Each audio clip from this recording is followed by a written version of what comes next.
Hello, Helena. It's Emily McVeigh, Executive Director of the United Way of the Lewis and Clark area.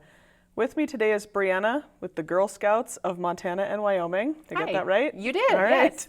I was saying, everybody has a long organization name these days. I know. So It's always a mouthful. yeah, welcome. Thanks for joining us here. You're not from Helena, so you had to travel over for the interview. Yeah. It's good to have I you was here. in town anyways. I went to Good. a conference yesterday, so Great. it just timing was Perfect perfect. timing, And then. yeah, it worked out great. Well, tell us a little bit about Girl Scouts. You guys are 110 Yes. now. What does that look like? What's the history of Girl Scouts 110 years in? Yeah, so Girl Scouts was founded in 1912. Our founder, Juliet Gordon Lowe, just wanted to provide girls the same opportunities that boys had. And so when Girl Scouts started, that was a time when women couldn't vote yet. And so she gathered a group of 18 girls and they went camping and did activities that weren't very traditional for girls in that time frame. So that's how the movement started, and it spread pretty quickly across the nation. I believe the first documented troop in Montana was in like 1918, so it didn't really take very long to spread west. It originated in Georgia, so Great. yeah. And what does Girl Scouts look like now, 110 years later? Yeah, so there's still a lot of those same principles and activities, and so there's been, I think there's always that misconception of Girl Scouts as just cookies and crafts. I think that's how people associate Girl Scouts. And yes, girls do some crafting and they definitely sell cookies, but it's not just selling cookies, it's a whole business. They're learning entrepreneurial skills. So And they sell nuts and candies in the fall. They do. So yeah, not Yes. just cookies anymore. Right, and they're learning very important skills that are gonna just help them as they get older. And so Girl Scouts now, we have our Girl Scout Leadership Experience program is based on 4 pillars, which is STEM, science, technology, engineering, and math, outdoors, life skills, and entrepreneurship. So our entire Girl Scout program is based around those 4 pillars.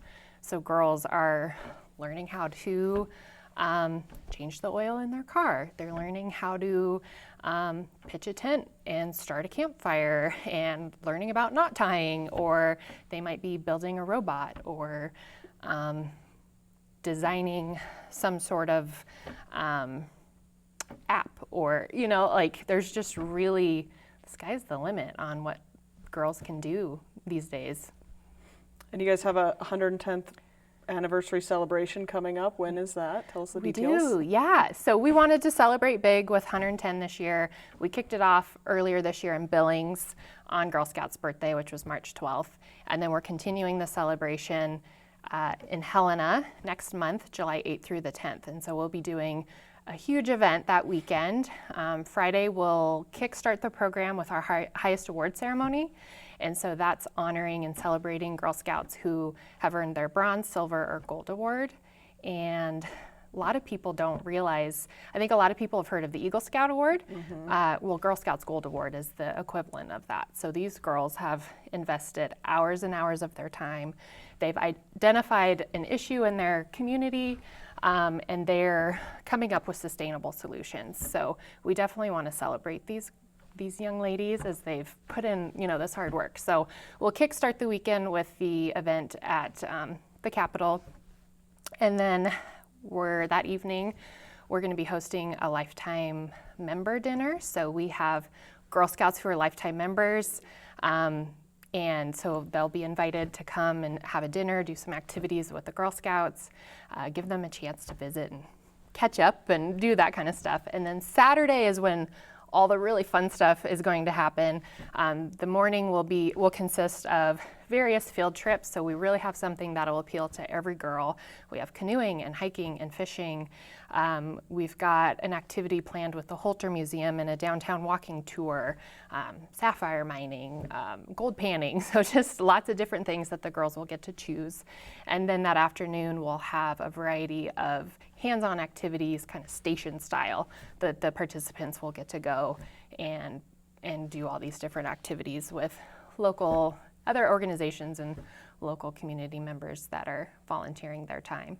And then of course you can't have a Girl Scout get together without a campfire and s'mores. I'm sure there'll be some singing. I will not participate in that, but it'll just be a really fun evening. All the participants are invited to camp out Friday and Saturday night, so they bring their tents, and it is just going to be a really fun party. And one thing I want to mention too is that this is, I mean, if there's people in the community who are like, that sounds really fun, you know, it's open to the community. They have to register for the event. It's only $35 per girl for the entire weekend. That includes dinners and lunch, $25 for adults. If they're not currently Girl Scouts, we do ask that they get registered, but that also is very reasonable. We have, we call them extended year memberships right now. So $35 covers them through the end of our membership year this year, which is September 30th, and then covers them all for the next year. And then one thing I also want to mention is we always provide financial assistance. So if anyone wants to get involved with the event or become a Girl Scout, we have those options available. Awesome. And so is that open to girls from around the state of Montana, or is that just local, or yeah, whatever happens? Yeah, absolutely. I mean, I imagine we'll have a lot of girls from this area come to that event, but it is open to our entire council, which is all of Montana and Wyoming. So I do believe we'll probably have some girls travel from Wyoming. And so we're hoping, fingers crossed, you know, we've had events like this here in Helena in the past, and we've always had about 200 to 250 participants. So I think it'll be a great time. It's all going to be outside. We're going to bring some of our, we have some telescopes, so we're going to do some space science programs in the evenings and just have a variety of activities for everybody. Great. And where do you camp with that many girls? Well, I don't want to disclose the location, but it is locally. It's here local. Yeah. So Let's see. Always find a good spot. Yeah. I know. All right. And you have a new mobile STEM unit coming up. You guys are just getting that going. And yes. So what does that look like? Where will you be? What will you teach? Yeah. So the Mobile STEM Learning Center, that's kind of been a passion project of mine.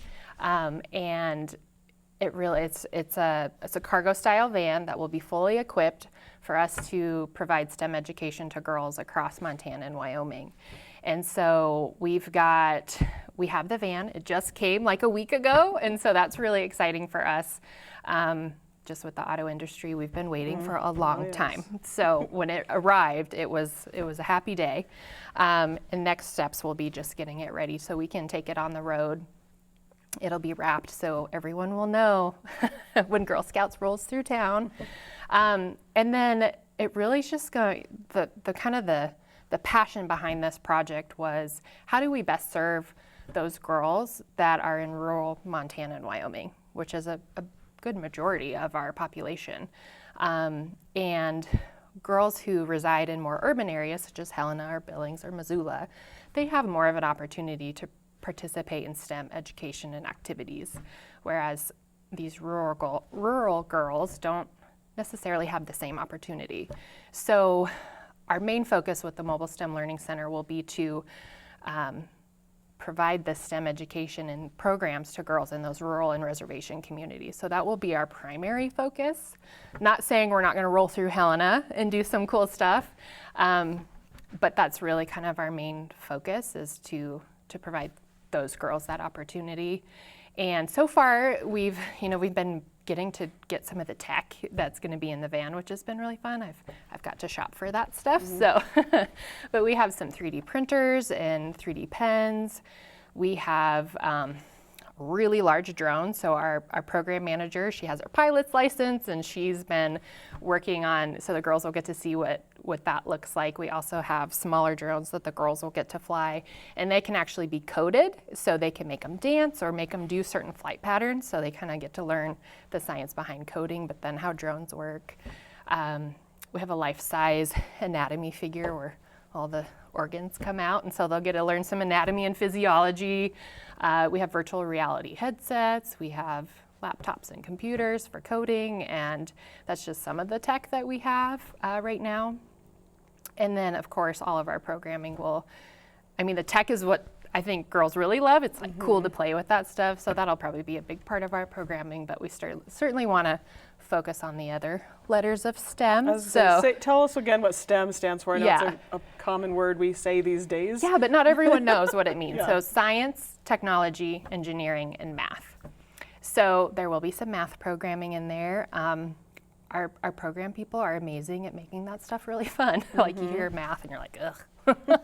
That's not as maybe doesn't sound as fun as 3D printing or drones, but so we will be focusing on all 4 letters of STEM.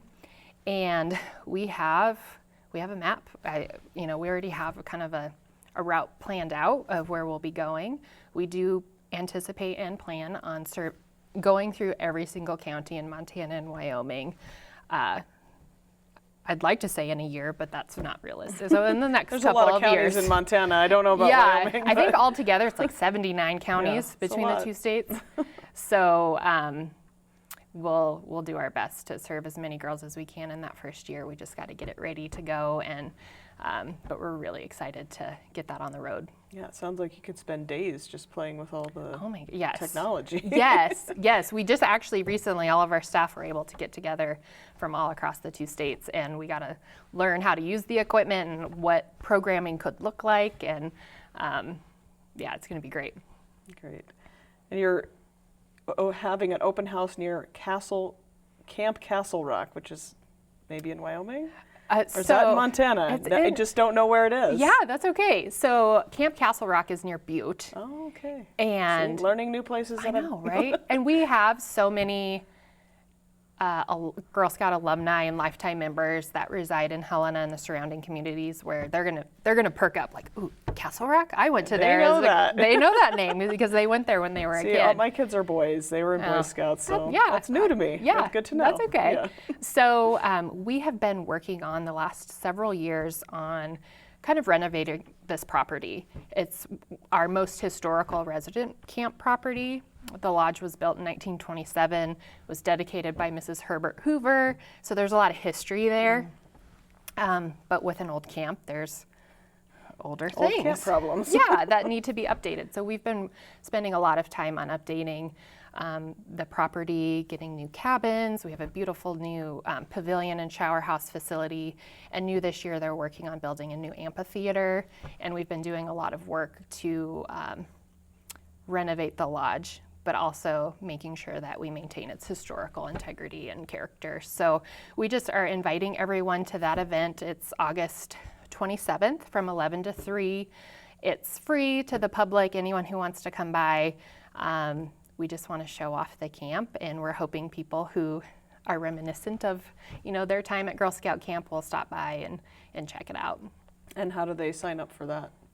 So if they want to go to our website at gsmw.org, we've got information right on the homepage where we just have a really easy RSVP link, so we could capture basically who's going to be there so we can feed them. There will be free lunch. So Great. Yeah. And it's not that far away, so no, good news. yeah. Yeah.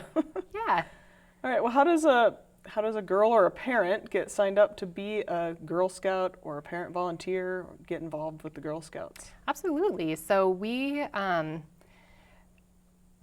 anyone who is interested, probably our website, again, is the best place to go and get some more information. They can sign up right online. Like I mentioned, we have extended year memberships right now, so $35 to get them through the rest of this year and then all of next year. And same for adults, it's the same cost for adults if they want to register as a volunteer. I like to mention to parents that we're always looking for troop leaders, but there's a lot of other ways for people to get involved and to donate. If they have a special skill and they just want to share that, they can volunteer in that way. If they want to help coordinate the cookie program, yes, please let us know because that's a big program. If they want to help host a day camp, there's just a number of ways that people can volunteer that are really flexible with their schedule and their time. We do find that it's usually moms that want to volunteer and do a troop with their daughter, but you don't have to have a daughter to be a volunteer in Girl Scouts. So. And of course, dads are welcome. Absolutely. Yep, my husband, he volunteers quite often, and a lot of dads do. They can run a troop and get involved with their daughter, and just get to do a lot of really cool stuff together. And do you guys provide training to all the volunteers that's needed? We do, yeah, absolutely. So we have staff placed throughout Montana and Wyoming to help provide support to those volunteers, but we have also a huge online training portal that basically, anything they want to learn, we have it available online. And then, of course, with the support through the staff and the council, they have that as well. Well, great. Anything we didn't mention, any ways that people can support Girl Scouts that you didn't already talk about? Ways to donate, volunteer? Yeah, buy more cookies? Yeah. Always can buy cookies. Unfortunately, not right now. Our cookie program is over for the season. Yeah. But that is always a way you can support Girl Scouts and support these entrepreneurs, because they're learning, like I mentioned, financial literacy skills, people skills, business ethics, money management, problem solving. There's just a myriad of things that they're learning. Donations, absolutely. If the Mobile STEM Learning Center interests people, we are still taking donations for that. We still have some of the materials and tech and stuff that we have kind of on our wish list. We have that's a big project. We have people, maybe, if you're really passionate about camp and want to send a girl to camp, donations can go towards that. Or if you just want to provide funds to provide financial assistance for girls, obviously we can always use those donations that are always put back into programming and directly benefit those girls. And so people can make a donation online again at our website at gsmw.org. Great. Thank you so much for coming. Yeah, thank you. It was great to meet you in person. I know. Besides just email. Right? Yeah. Thank you, Helena, for joining us and learning more about Girl Scouts. Again, go to their website and learn more if you're interested in signing up a child or volunteering with Girl Scouts.